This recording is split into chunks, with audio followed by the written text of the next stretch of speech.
Hello everyone, my name is Pam Citron, my company is Pendo, and I'm going to talk to you today about data, okay, because we do data, and Innotribe does data. Do we have any bankers here?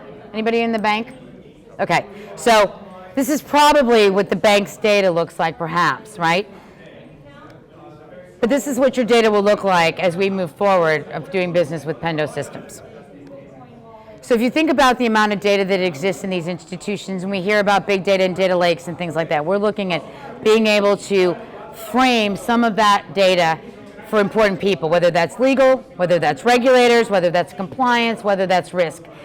The data's messy, it's all over the place. So we're bringing harmony to that and unionizing that data into functional business deliverables, right? The problem, which we've been asked to talk about, I don't need to talk about it because everybody else is talking about it, right?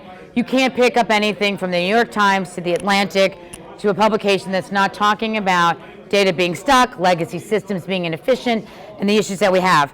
As recently as a week ago, right, you had the chairman of the House Financial Committee on TV saying that regardless of all the regulations in Dodd-Frank, the American people still do not have transparency into the financial data, and it is a mess. And then 2 days ago, we get headlines like, here comes the data tsunami. So we've stopped, so we got to stop talking about this problem, and we need to start doing something about it. So we do the data, right? But we don't even talk about it. We actually did, in 30 days, for one of the world's largest banks, the Bank of America, gave us a chance to take their data and said, let us tell our customer what their credit exposure is to our bank. We said good. They gave us 5 systems, from credit cards to mortgages, to loans, to counterparty, to investments. And in less than 30 days, we brought that system together simultaneously for their 15 most high net worth individuals and gave them a single view of credit exposure to that customer. Something that they had been struggling to do for years. So what did we do? We had to find the data. We had to learn about the data and link the data that belonged together in those disparate systems. And then we gave them the ability to start searching, to figure out what they wanted to mold, how they wanted to sketch out the data now that they had this ultimate sandbox. So we do that. We call it transparency more as a service because we're delivering the product to deliver transparency. You start at the bottom. You give us a system. It can be a SQL Server database. It could be an Oracle database. It could be Teradata. It is agnostic to the type of database. We plug into that database, and we go and we grab the data.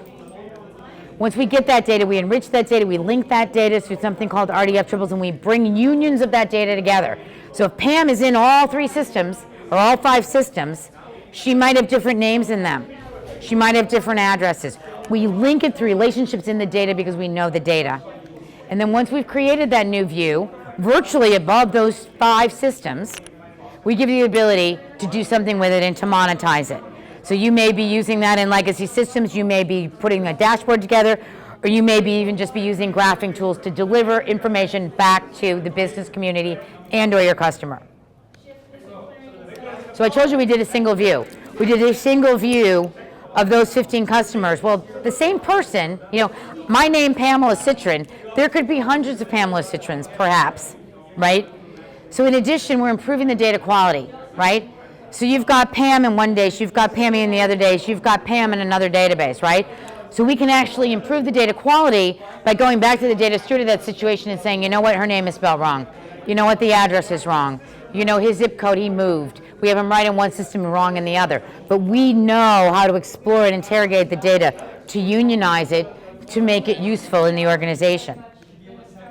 We also can provide a rich web experience. You can take that data and you can bring it to life, finally, for the consumers of that data in the bank, business users, or the external users, right? Which is why we were named one of the 20 most promising companies in capital markets for 2015, which is why we were awarded a great award in innovation and transparency in financial services.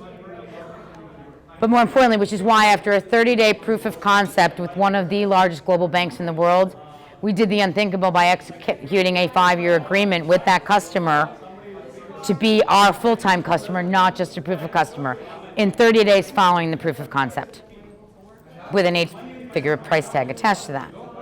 We have the next bank, and what we're asking people to do is just give us the chance, just give us the data, and we'll show you it. We can do it, right? We can do it because we've got people that know data, we've got people that know regulations, We've got old ladies like me who know all the legacy systems and how they were built. We've got infrastructure people, but we brought customers to the table to be on our team, to understand how people think about data in the institutions themselves, right? So we see our competitors as a 4-quad. We see consultants who like to make a lot of money, no disrespect to any of the consultants in the audience, okay? But you like to make money off the data, right? The legacy vendors, what are they doing? They're holding their data hostage even tighter because they're afraid if their data gets released from these systems, what use are they going to be anymore, right? You have infrastructure players like Oracle, like IBM, like Palantir, right? And what are they going to do? They're going to, one of those guys is going to win the big data game, right? And then you've got our internal IT, and those guys think they're the only ones that actually know the data. No one else knows the data better than the IT guys, right?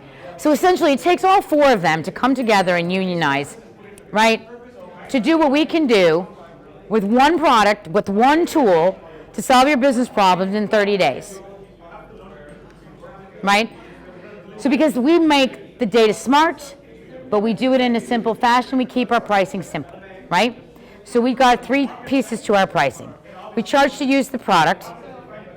We charge you per user who gets value out of the product. So if you monetize the data and you give it to your CEO, he becomes a user of our product and we get paid. If you monetize the data for 10 of your customers and you get paid, we get paid 10 times. And then we get paid on system connections. But what we don't pay for, we don't charge you for the data we move. You've already paid handsomely for that data. So we don't care how much data you move through our products. We're going to get paid when you monetize the data, and we help you monetize that data.